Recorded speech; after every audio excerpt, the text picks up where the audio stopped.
Hey guys, welcome back. It is TechLock here. I hope you're having a great day.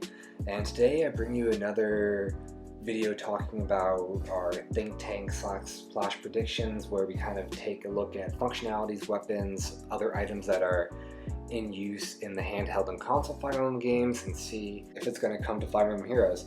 So today, it's going to revolve around a weapon type. We've already covered certain staves that I think should be added to the game and how they would be implemented. Now, we're going to talk about swords. And the first sword I'd like to talk about is one very in particular that is very near and dear to my heart after running through Binding Blade. And if we look at our teams, we are at no shortage of units that have a falchion. We have Crom here, we have Masked Marth, aka Lucina. We have normal Lucina, which I don't have here, but she does have a falchion. We have normal Marth, Exalted Falchion. We have so many falchion users, but they're all exclusive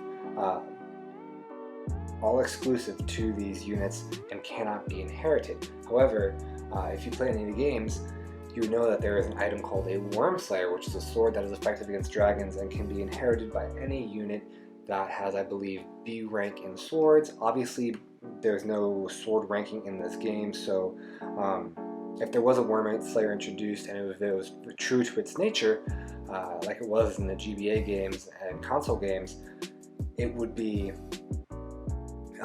inheritable by any sword unit. You could see Gray wielding a Wormslayer, you could see Celica wielding a Wormslayer, you could see Zephyr wielding a Wormslayer, which would be really, really ironic if you know Binding Blade at all.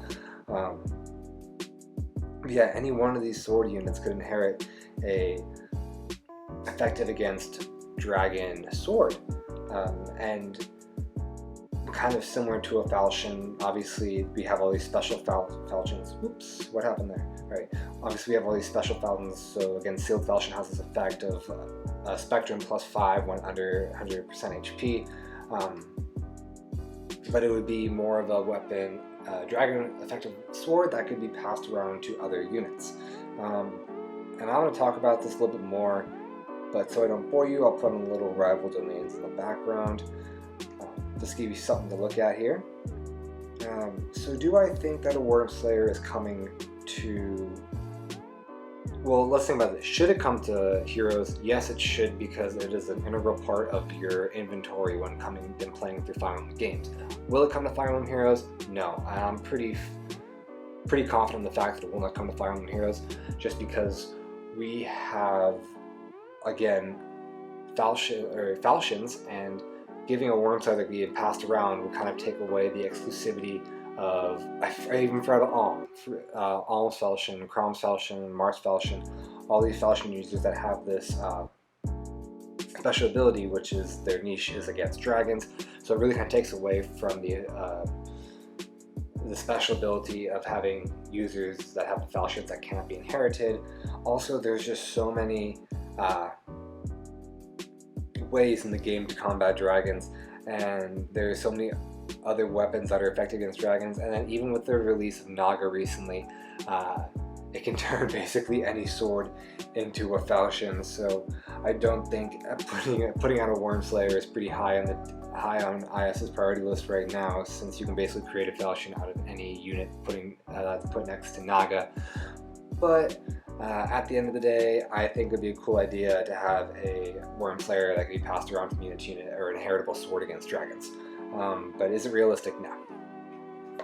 So now we're going to dive into two swords that are kind of similar in nature that I think should be added. Well, one's technically already in Fire Emblem Heroes, and that would be the Light Brand, but I'm talking about the Light Brand and the Rune Sword. And these are two magically infused swords that target resistance and not defense. And they also work at 2 range. So I would imagine if they were to institute a Light Brand or a Rune Sword in the game, that it would be have distant counter built in. However, we do have our boy Leaf. We can show him after this battle, but we do have our boy Leaf, who does have a Light Brand, but it really is not true to the original weapon. It still targets damage, or still targets defense, not resistance. It does have the ability that says if unit's defense is higher than unit's res plus 5, I think. It's either plus 3 or plus 5. Then there's an extra flat damage of 7 added onto Leaf's attack, which I think it's a good kind of parallel to targeting res, but I do think it's a cop-out. I think they should have had, for weapons like a light brand or a rune sword, I think they should have had them just straight target res as their special ability, and then also have distant counter built in. Alright, so now we finished that. Cool, we got the limit. Let's double check Leaf's. Let's double check, make sure I was right about this. The light brand.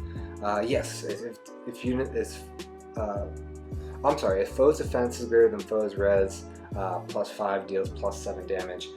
Again, which it's a good skill, definitely when targeting other melee units. Typically, if you look through, see Ike right here, big disparity in defense and res. Zelgius, big disparity. Sigurd meets the qualification. Lucina, Azura doesn't, but she's a dancer. Ephraim definitely meets the qualification. Marth meets it. Yeah, we could go on and on for days, but there's going to be a lot of melee units that do meet the qualification, so it is a good head nod to adding more damage if the foe's resistance is lower. But I don't think it truly reflects having a sword that targets resistance.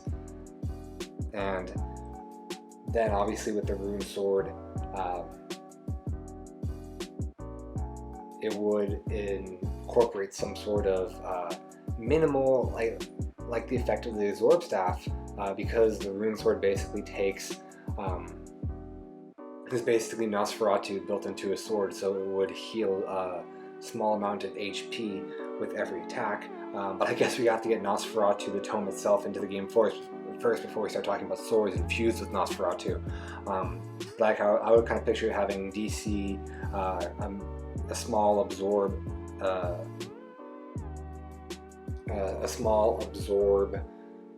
type function, restoring HP with every attack, and then of course targeting resistance. And I don't think just because Lightbrand, let's go back to Leaf here, just because Lightbrand is already in the game, I don't think they're going to come back with a new revamped version of Lightbrand unless Leaf gets like a legendary alt or becomes a CYL unit, which again I don't see that happening anytime soon either. So I guess this is the Lightbrand that I'm going to be stuck with, and then Rune Sword, we got to talk about it getting Nosferatu in the game first before we even talk about getting a Rune Sword in the game. So unfortunately, 3 really cool sword ideas, but 3 sword ideas that are slim to none and slim left town on the chances of getting them into Fire Emblem Heroes. But again, we can always make our voices heard. You can always one of these things. Do not want to delete my account. Jesus.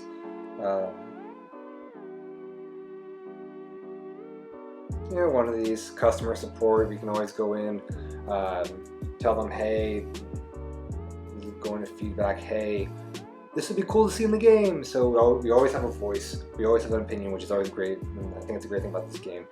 But hope you like that. Just a little bit of speculation about swords. Unfortunately, this one's probably going to be pretty up in the clouds, and I don't think it's going to come down to reality anytime soon. But if you liked it, I'd like to accept a video, or you like my other unit builds, shoot this video a like and subscribe to the channel. Definitely has a lot of fun Fire Emblem Heroes content. Definitely stuff that's not off. I do a lot of banner reviews, but I also do a lot of stuff that's like not off the, or that's off the beaten path.